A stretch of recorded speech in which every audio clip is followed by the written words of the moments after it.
But then there's also Ecuadorians who have been here for years, and they have like a very strong culture of community and respect. Speak for me is it creates the foundation and the opportunity for me to really live the life I want to live. Like, I totally orient my life around health. Like, I think it's good to just be conscious of it, because it's like, what type of energy are we bringing to this place? It's very easy to come here and to kind of just try to like live an American lifestyle and like Americanize this place.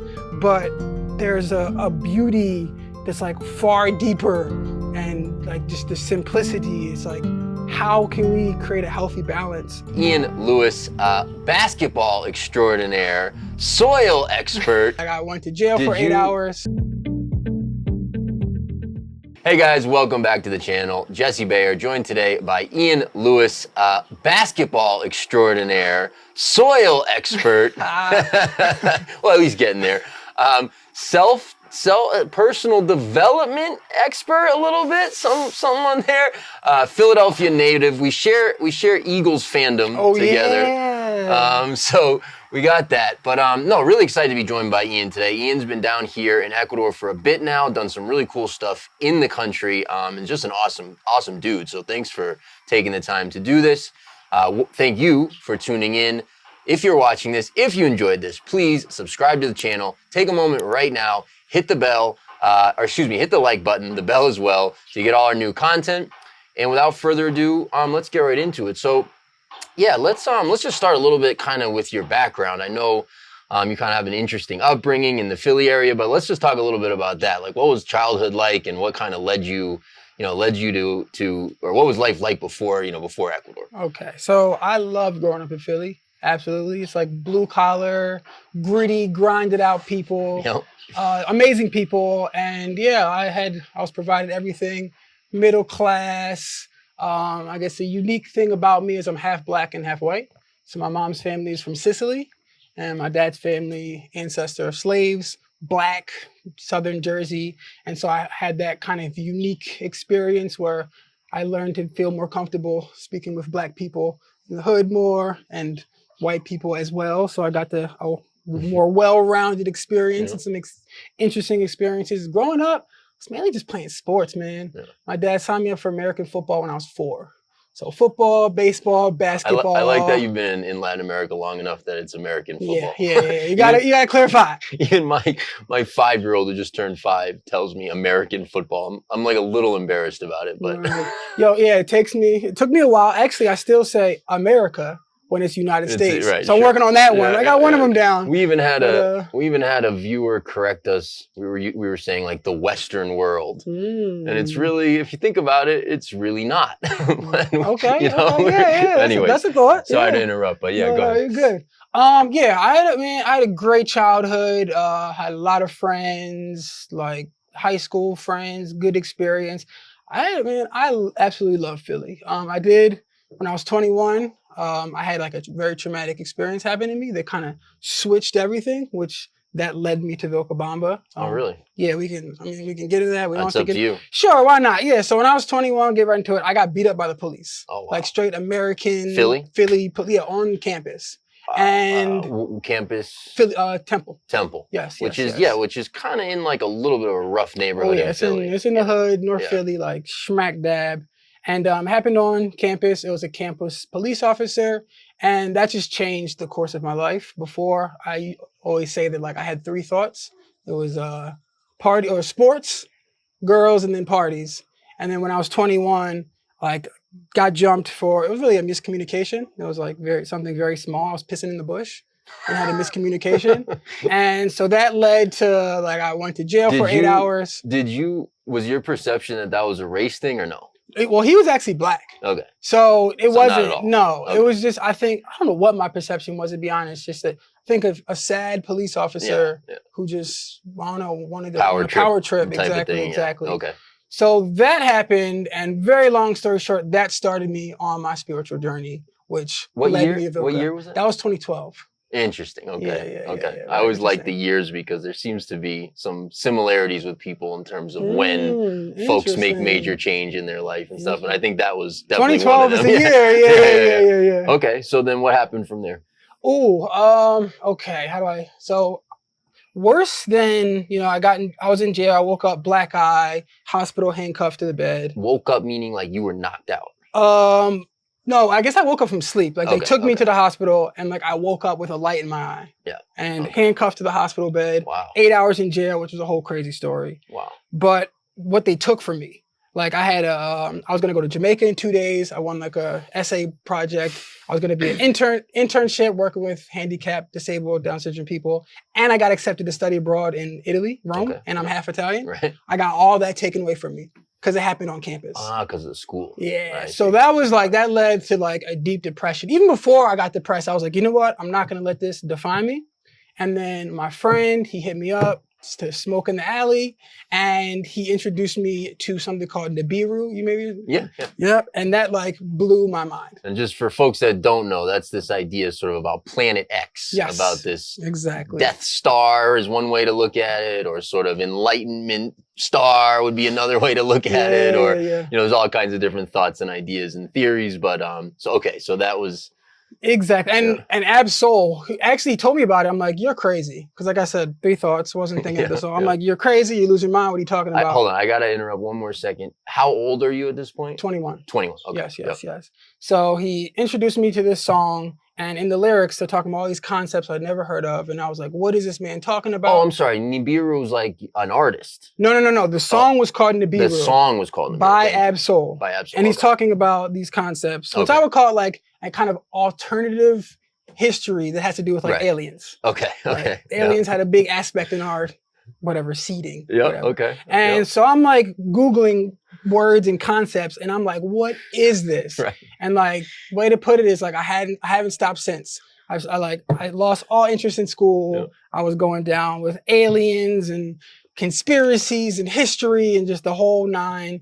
And I ended up, what really led to the deep depression is, so I dropped out of a week before the finals of that year. My girlfriend broke up with me because I was like losing my mind. You were different. I was different. I was on Facebook like, the Illuminati killed Tupac, like, whatever. And so when she broke up with me a week before my finals, devastated, heartbroken. I didn't go to finals.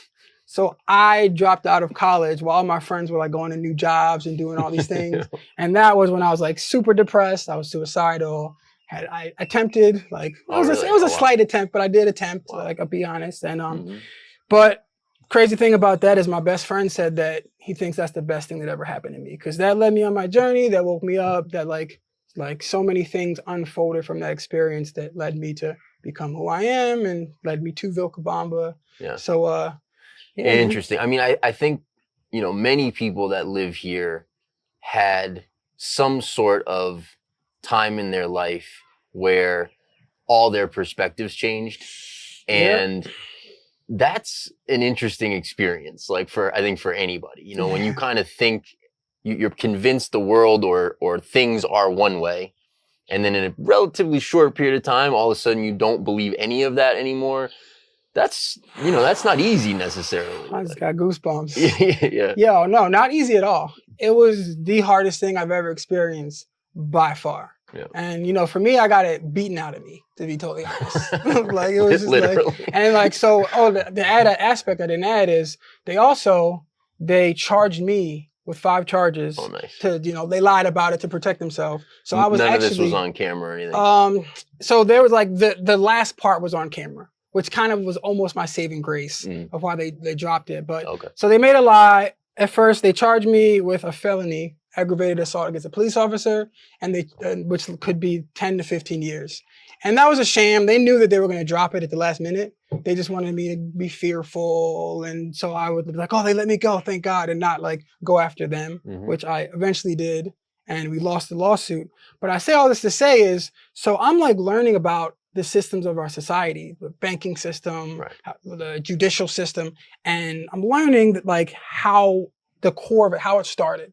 And these are all like corrupt systems that were created for control and power. And I'm learning about the judicial system while I'm in the judicial system. And like, they're trying to lock me up. And I'm like, oh no, like what do I do? They want to put me behind bars. I was like, I don't know what I'm doing, but I'm not doing the path that they're giving me. Like, I got to do something else. Yep. And so yeah, so that just, I don't even know where to go from there, man. Like, no, it's interesting. I don't have a lot of experience in Philly, but I used to go down to Eagles games a decent amount. You know, I've probably been to, I don't know, 15 Eagles games or something, or, you know, whatever, or 10, 15, whatever it is. Hey. I used to go to Eagles games, and I would drive down from New York. So I was in New York for a number of years, and in New York, like, the relationship with cops is not bad. It's not to say some of them aren't jerks. People anywhere in any walk of life, some of them are jerks. But in general, like in New York, you can talk to the police, no problem. You can ask them for stuff. You can interact with them. It's not a big deal at all. People do it all the time. You know, it's pretty much, that's just how it is. And I remember my cousin actually went to Temple, and I'm down there with him, and we're around the Eagles, the link, or maybe it was a vet then, I'm not even sure. And we're looking for parking, and we can't find any. And there's a cop on the corner, and I'm used to New York where it's like, oh, great, there's a cop. You can go ask something, right? And so I like roll down the window, and I'm like, hey, officer, where do I park, right? And in New York, he'd be like, oh, over there, da-da-da. Like, I'm just like, he yelled at me. He like screamed at me. And when I was doing it, my cousin was kind of like, no, like, what are you doing? And then I realized, and he was telling me, he's like, no, you can't really talk to the cops here. He was telling me, like, I don't know if was just that what he thought or what it was, or if there's just that attitude, but it was apparently, it seems like there's a little bit of a different sort of edge to the police citizen relationship in Philadelphia versus what I was used to. Anyways, okay, so you go through that whole experience. You're now, I assume, I mean, you mentioned they dropped the charges, so that resolved, I assume. Outside of the trauma, of course, I just mean, you know, legally.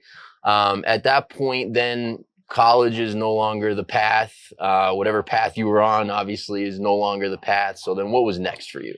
Bro, God got me, to be totally honest. So I went through, like, I had a few odd jobs. I was landscaping, I was painting houses, and I what was the other one? Catering company. Okay. Pretty much didn't know what I was doing. And this is still in Philadelphia? This is all in Philadelphia, yes. Well, one thing that helped me out of my depression was a friend of mine asked me to be her music manager. Like, I had been way before I was throwing parties, and I knew like DJs. Okay. So she saw I was down. She's a super talented girl.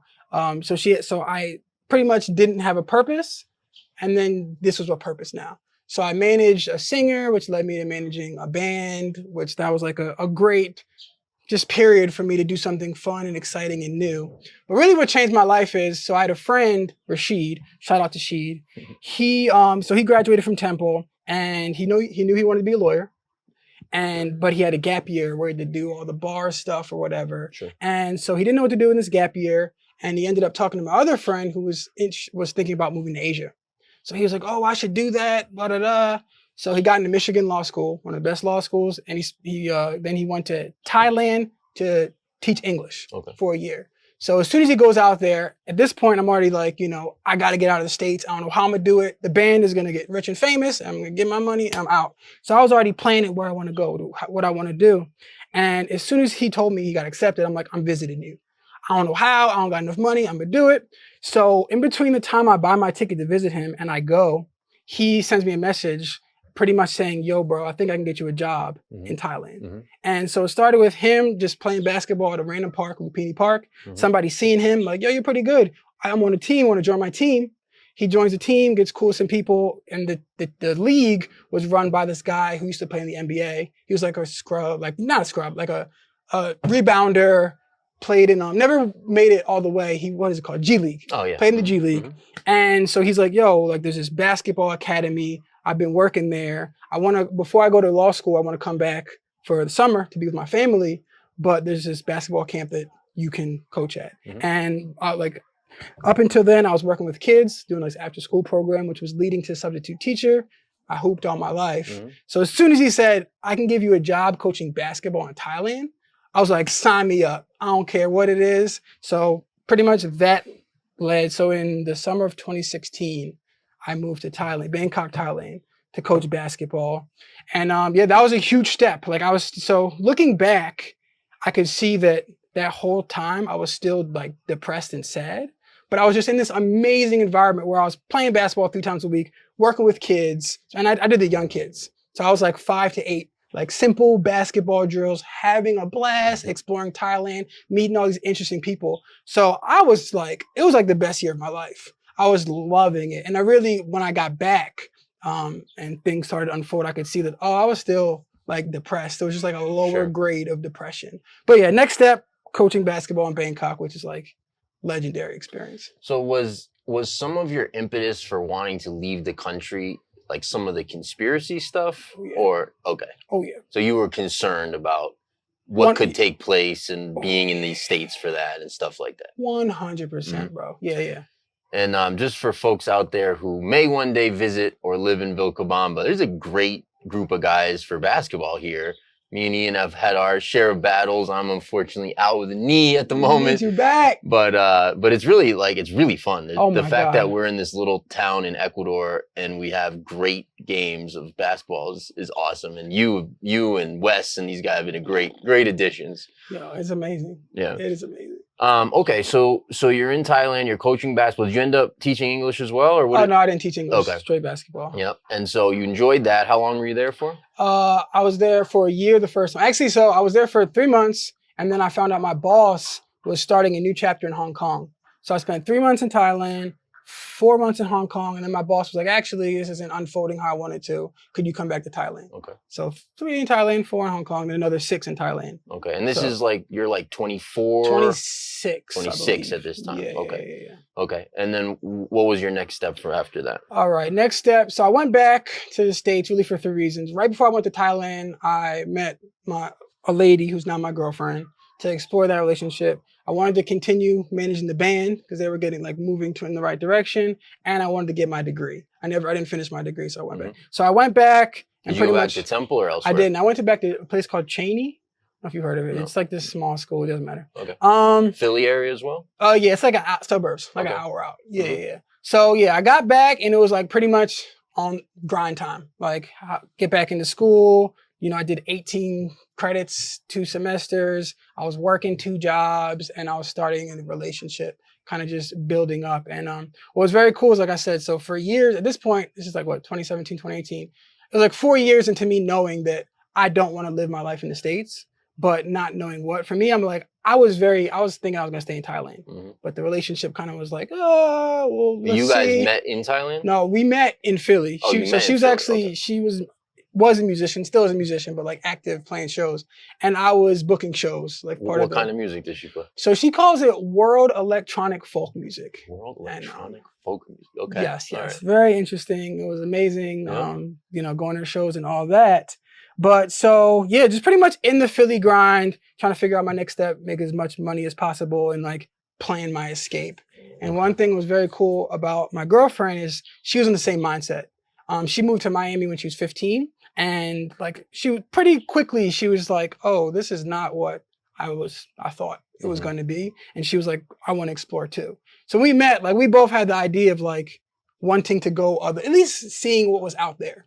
And so we were on the same page of like, let's move somewhere. Let's start our research and see where we want to go. So. And that leads you to Ecuador, or? Pretty much. So she actually had visited Ecuador in, 2015, and she like loved it and was raving about it. For me, Thailand was my first choice, and then I was also considering Ghana because they have a program where like they take Black Americans and help them move back to Ghana or whatever. And she was like, cool, but like I'm telling you, we should check out South America. Like I said, she lived in Miami, so all of her friends were Panamanian, Argentinian. So she was already like learning Spanish and interested in Spanish. And so we went to Colombia, we went to Peru, and we also went to Cuba, but we weren't looking to live. She just was practicing Spanish.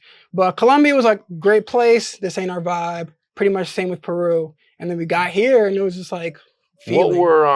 What were, and I don't know, I haven't asked you yet where you first touched down in Ecuador, but what were the differences between Peru, Colombia, and Ecuador that made you choose Ecuador? That is a good question. I mean, the first thing that came to my mind, just kind of energy I can't really explain. One thing when we first got here, someone who's half Ecuadorian, half Peruvian kind of said that you can kind of feel this. He was like, in Peru, they might steal your phone and then kill you for no reason. Or in Ecuador, they'll just steal your phone. And like, that's so funny. I was, yeah. you know, Marino. Yeah. So I'm having a conversation with Marino the other day at his store, and I hadn't seen him in a little while, and we're just kind of chatting about, you know, security and what's going on in the country and that kind of stuff. And, you know, he's lamenting and he's saying like, you know, we're talking about Lojano culture and how we never had this kind of stuff. And, you know, right. and he's like, you know, they had some of that on the coast, but we never had it in the mountains and blah, blah, blah. And he said something similar. He's like, look, you know, there was always, sometimes people would steal, like that's part of the culture. He's like, but they would never kill you or you know, or beat you up. And it reminds me of what you said. It's really true. I mean, even I actually like going to Peru because we're pretty close to Peru here, obviously, and there's great beaches in northern Peru. But just crossing the border and you start driving through those towns and you're like, oh, okay, this is a little different. It's like a little bit more of an edge. Yeah. Yeah, actually just recently, when was that? Maybe September or August, I took the bus. My friend randomly, Piora, right? Yeah. It was like, it was a small city right outside of Piora. She did a nursing mission. Like, so she was randomly there. I saw on Instagram.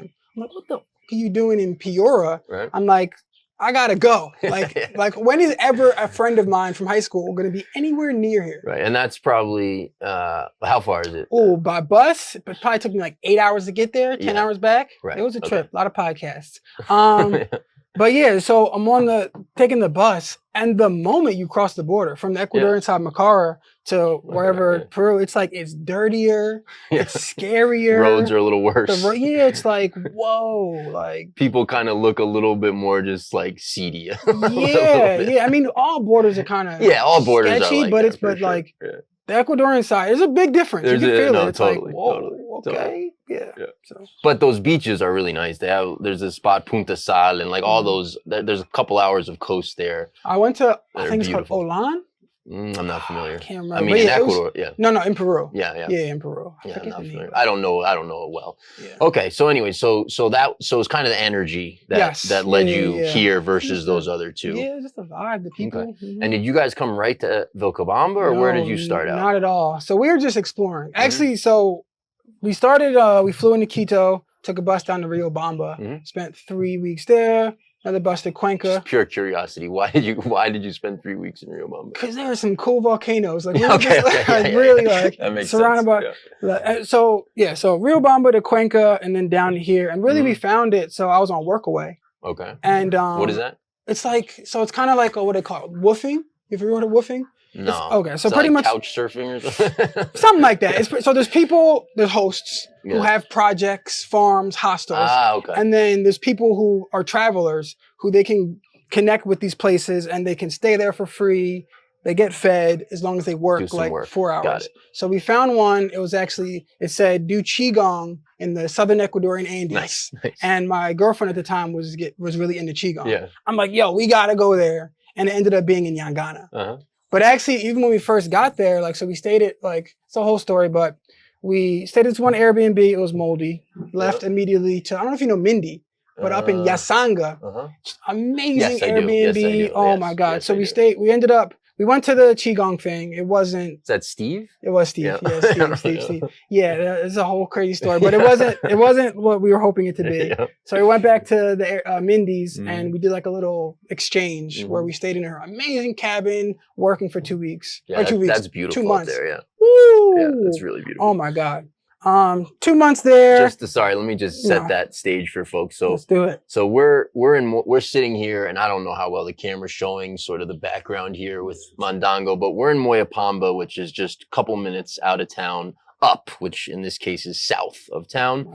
Right. If you keep going and make a left, and then keep going up the mountain, you get into Yasanga, which people like because first of all, it's higher elevation. It's a little cooler. Some people like that. I actually prefer the heat, but it's a little cooler up there. It's quiet, it's private, but people like it because it's a little closer to Podocarpus, and because of the way the wind flows here, you get that straight sort of national park air, right into Yasanga. And then you're looking, because you're up high, you're kind of looking out right into the park, especially if you're on the other east side. So that's kind of the Yasanga neighborhood where there's a lot of foreigners up there. People kind of like that. There's enough, but it seems like there's a good balance there. Oh, sure, of course. From my perspective, I mean, it's probably only 20% foreigners, or probably something like that. Throw it up there, something like that. Yeah. Okay. Anyways, continue. What was I? Oh yeah. So we did all that I said, and then we actually went back to Philly. My father passed away, which was a whole thing. So handled that, and then we came back. We weren't exactly sure what we wanted to do, but when we were in Cuenca, we met. There's this hostel. I'm forgetting the name because I'm only thinking it's Colombia. It doesn't matter. There's a hostel where we met this guy Peppo, and he was an amazing person, family-owned hostel, and we were talking to him, and he told us about a place where he grew up called Piñas. Piñas, And he was just telling about it, and we're like, yo, let's go check this out. And there's like 3 cities. It's like Zaruma, Piñas, and Portavalo. Okay. And so we actually went to Zaruma, and amazing town, like in El Oro province. Yep. Very interesting, but the problem, one of the moldiest places ever. So Zaruma is famous for mining. Mining, yes, so exactly. It was a town that they've mined, not recently, but they used to mine all the time. And there's an ongoing saying, and I don't actually know if it's really a joke or not, but that at some point, like, the town's just going to collapse because basically under the whole town is old tunnels and mine shafts and things like that. But it's very beautiful. It's one of those sort of like really preserved in time sort of towns. And then Piñas is interesting. Piñas is famous a bit in Ecuador for, they say the women are very beautiful there. I've actually never been to Piñas yet. But and that's on the road to the coast from here. So that's about 3 hours from here? I don't know. We take it from Cuenca. Okay. So and I don't even remember, to be honest. Okay. But so we get to Zaruma, like, amazing place, very interesting, like kind of a different vibe from a lot of the like little Ecuadorian towns because of the mining. Like a lot of gold, unfortunately, was sucked up by Chinese and American companies. But enough of that wealth got to the people where you can feel it's like there's more wealth in this place. There's some amazing 5-story houses in the side of the hill. Right. So you go in the top of the hill and then you go down through the house and you leave the house at the bottom. It's just a really interesting place. Like it's very interesting. But like I said, super moldy. And my girlfriend is allergic to mold. No bueno. So we get there and she's like, can't stay here. We tell the Airbnb person, she's like, oh, I have a friend who has a place. We can go there. Go there. Also super moldy. Luckily, down the street from her, there's a hotel that was like new. So we ended up staying there. But the lady, Marta, who we met, the second lady, we just started hitting off. And like I said, my girlfriend was like pretty much fluent at that point. So they were talking and I'm just trying to understand as much as possibly can. But they hit it off. And Marta's an amazing woman. She actually lived in Milan for like 18 years as a nurse. So she kind of experienced life outside of Ecuador or whatever. So her and my girlfriend are talking, and my girlfriend tells her about the mold. And she goes, oh, there's a place called San Pedro de la Bendita. Yeah. And it's like people go there for healing. And it's like, it was voted the 3rd best climate in South America. Yeah. And so we're like, oh my God, we got to go there. And she's like, oh, actually, a friend of the other lady you just met has like a cousin who lives there. And they told me that they just got this farmhouse that they're whatever. So we're like, let's check it out. So we go there and we actually ended up living 5 minutes outside of San Pedro de la Bendita for 8 months. So that's where we started at. You're probably the only foreigner in that area at all. 4 miles. And so that's probably an hour and 45 minutes from here outside Catamayo. Yep. What people like about that climate is that it's just dry and it's warm all the time. It's a perfect mix. Yeah. There's like, it's dry, but it's also good enough that you can plant most things. Right. So it's like right that sweet spot. Yeah. And there's these like weird desert plants, like right next to like jungle kind of plants. It's like, what's happening here? Yep. Okay. So you were there for? We were there for 8 months. And that was a very interesting experience. Super difficult because like I said, I didn't speak any Spanish at this point. Not a foreigner for miles. My girlfriend is doing all the talking to everybody. And like, we're just like, we have a little garden space where we're just like trying to make our own things. And for like, so to go back for years, I was like, I want to move to a country and learn to farm and live with the land Yeah. and do all these things. And I was kind of just talking about it more than like actually like doing the work and doing the research. And I kind of in my head made excuses like once I get there, I'll do it. And then I got there and I still wasn't like as active as I wanted to do it. And I realized looking back that like I still had a lot of depression that I had to work through. Mm-hmm. And this was a big experience for 8 months, me and my girlfriend in the middle of nowhere. Like we could just walk outside butt naked. Nobody would see it, I'm from Philly. Like that's the opposite of anything I've ever. So it's like so much beauty just to like be with the earth. We had this like back down in the backyard, maybe like a mile back with this amazing incline into this little river. Is that, sorry to interrupt, is that area where you were at, it's sort of like the dirt and the rocks and the landscape is almost like an orange, red, brown, like earth tones. Yeah. They got that. Yeah. Sort of similar to like out southwest US a little bit. It's its own vibe to be honest. It's probably comparable. I've only been to Southwest once on a road trip. Okay. So I'm not really, but like yes. Yeah. Yes. Okay. Yeah. So interesting, bro. Some of the plants, there's something called a mellow cactus, which is a cactus with like this big red eye. It was an insane place. But a lot of growth. Definitely difficulty just adjusting to a new life. Like I said, me and my girlfriend struggled because we were just thrown into this new place where we had to adapt and figure out all of these things. And so we were there for 8 months. And actually what ended up happening was our neighbors sprayed pesticides. Mm-hmm. And my girlfriend broke out into a rash. Mm-hmm. Couldn't figure out what it was. And finally, like she put the pieces together of like, oh, like it's probably our neighbors that are very, very far away, the wind blowing. Mm-hmm. And like our cat was like yellow. And we're like, so she put the pieces together and pretty much like, yo, we got to get out of here. So we were on emergency mode. And Leisha was looking for people to move into. And she so we're going to be interviewing, or not interviewing. We have interviewed Leisha on the channel, but we're going to go out to her place. I think it's the 14th, Valentine's Day. And do like a little promo kind of special and check out what, her project and sort of present that a bit to on our channel. So people will be able to see that. But to talk a little bit about, that project and who she is and what attracted you and. All right. So she was pretty much working on a compost soil project.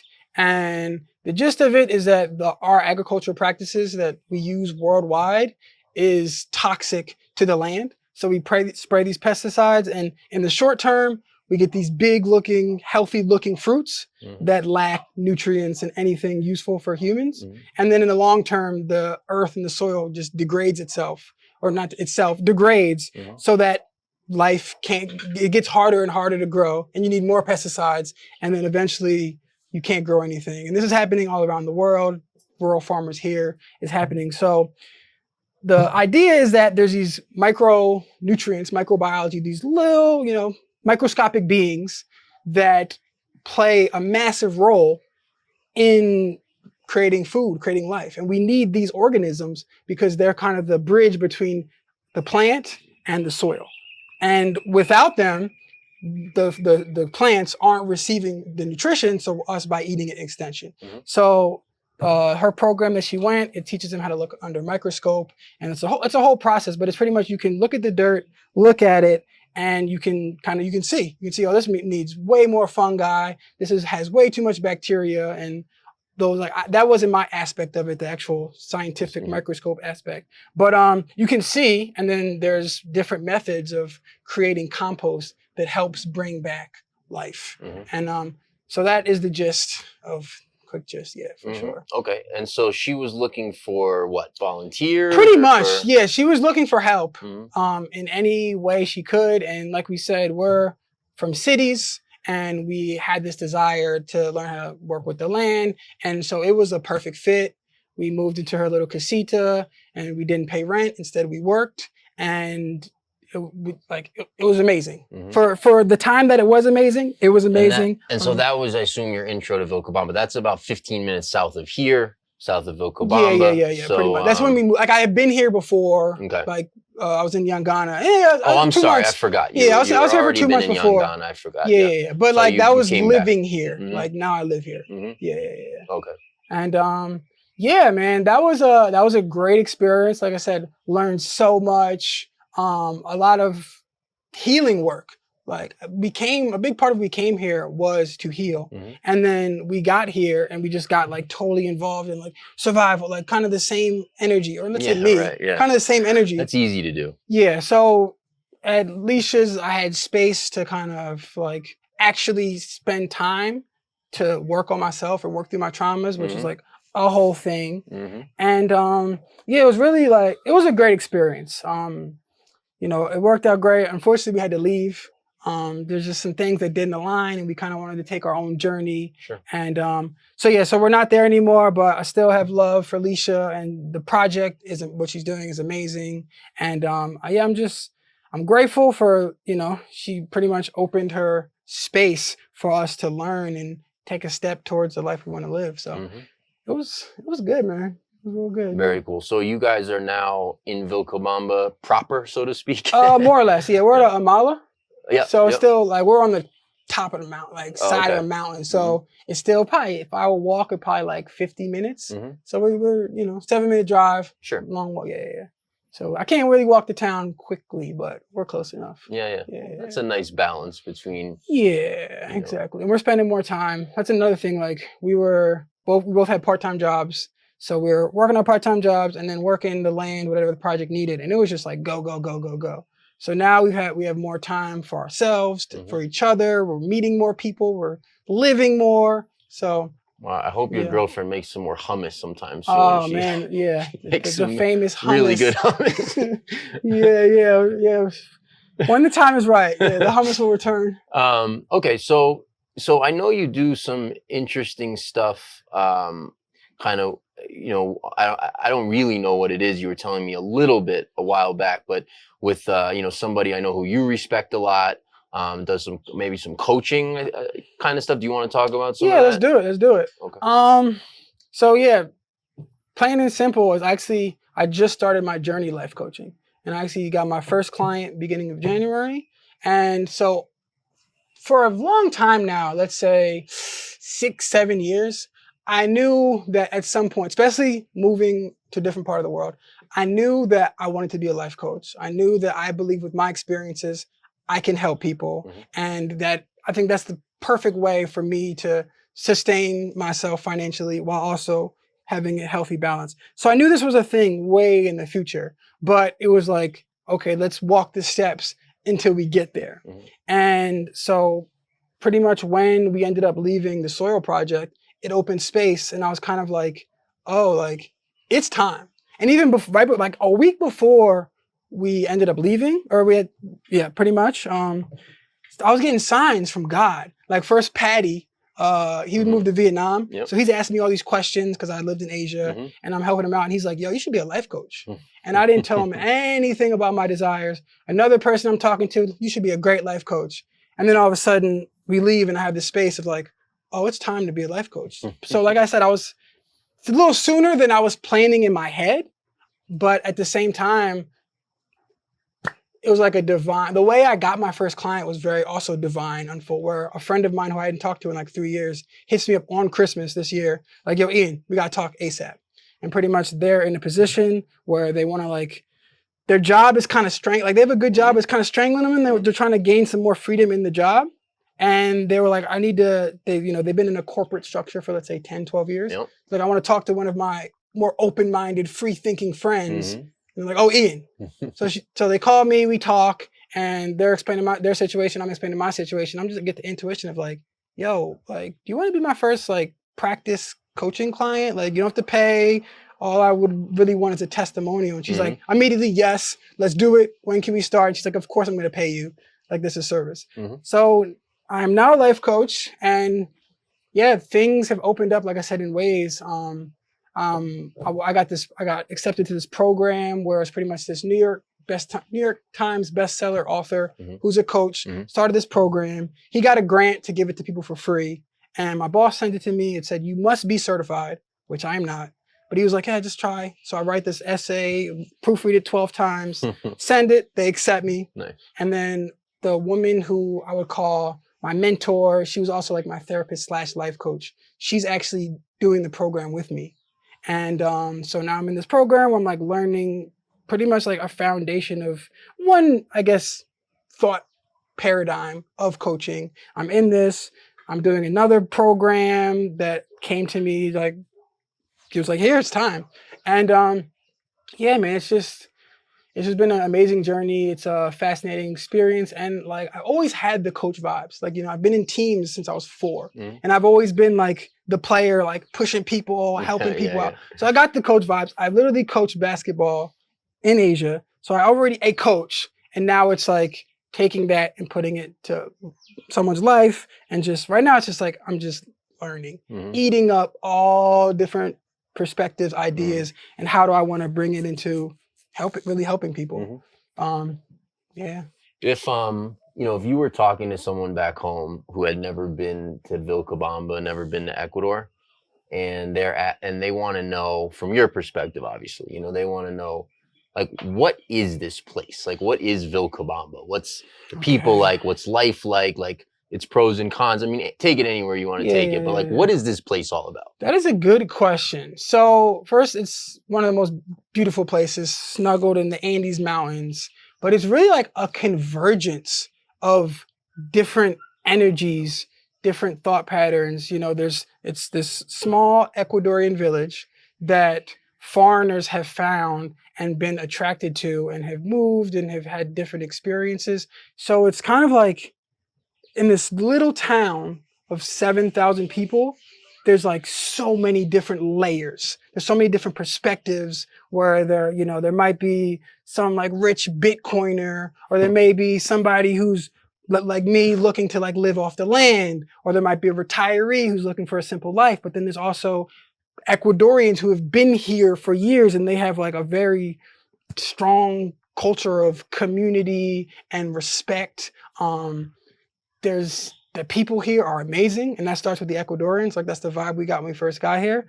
Just really amazing, kind people. It is a place where you can it's like a way more of a blank canvas than, Philly or any city that I've been to, where, well, let's speak for me, is it creates the foundation and the opportunity for me to really live the life I want to live. Like, I totally orient my life around health. I have, like, with who I want to spend time with, it's just more conscious and open. It's slow and easygoing. Like, if you have more time with yourself, you have more time with nature. And for me, it's been a place where I can connect with people on a deeper way, because it's just people who are more free, open-minded. That's, for me, I love it. That's the positives, but there's also negatives where there is this like clash of culture, where I guess a good example I use is when we first got here, my girlfriend was just like, she spoke Spanish, so she was curious talking to Ecuadorians. And so she talked to one guy who was he's a plumber. He was fixing our toilet, and she asked, what do you think about Vilcabamba? And he was like, oh, what do you think about the foreigners? And he was like, I love it. Before the foreigners came, Vilcabamba was like Venezuela.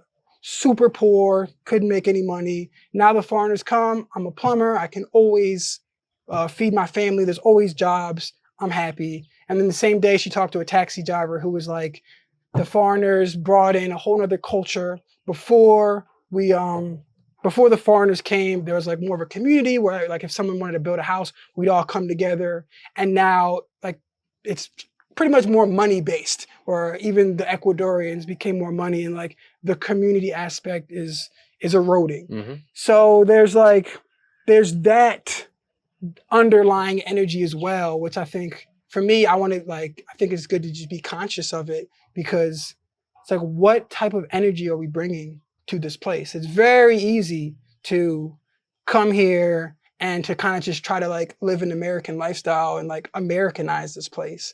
But there's a beauty that's like far deeper, and like just the simplicity. It's like, how can we create a healthy balance so kind of everyone's winning, which I think is being done in some extent, but it's kind of like the battle of life. Like Yeah. I think there's a spiritual battle going on where there's this energy of, let's say, service to self versus service to other. Yeah. And it's like you can see it here where it's like, you know, and like I said, there's more energy time for me to like, I really have time to see the person I'm with. It's easy to be more present because back in the States, for me, I was working 3 jobs, surviving. Right. So just like energetically, I feel more present. It was, like I said, it was a great foundation for my healing and for me to kind of take a step towards the person I want to be. And but it's also, like I said, it's just such a convergent. There's so many layers. There's so many different aspects. It's like it's crazy. You've touched on it a bit, but is there anything else you want to talk about in terms of like how would you describe Ecuadorian culture? Ecuadorian culture, good. I mean, the first thing I think of is just community. You know, you'll see the family out drinking or eating together. It's very much for each other. You know, the sister's worried about the brothers, worried about the aunt, which is different from the culture that I grew up in. Kind of Philly is like grind it, you're on your own. There's also much more land-based here, even in the cities. They're just more inclined to understand farming or they hike more. So it's natural, I would say, is that the people just have a deeper connection to what I see is important. You know, back in the States, it's kind of like you want to get a lot of money and you want to have a nice car and keep up with the Joneses. And it's here, it's like you want to make sure that you have your health and your strong connections and love and it's way less entrepreneurial, way like not as much, what's the word, competition minded, but yeah, just there's so much, and like I said, the people are so just kind. It's just really nice people. And I feel like that's but another aspect of it's very interesting is the cultures shift so vastly where you go. Yeah. Like we're in the Andes, the coast in the Andes are like it's like New York versus Montana. Right. It's like we're both in Ecuador, but the coast is not. And then I've been to the jungle in Peru, but the jungle is a whole nother world. So it's very interesting where like, you know, the people in the coast are more like energetic and they talk they talk super fast. And then the people in the Andes are more reserved and like quiet and chill. So there's so many dynamics, man. We can drive to the Amazon in probably, you know, 2 hours. Like the desert in Peru is like close. It's just, it's convergence. So much, man. Totally. It's crazy. What are your thoughts and feelings on safety, you know, just living here and operating here? Right. So I feel super safe personally.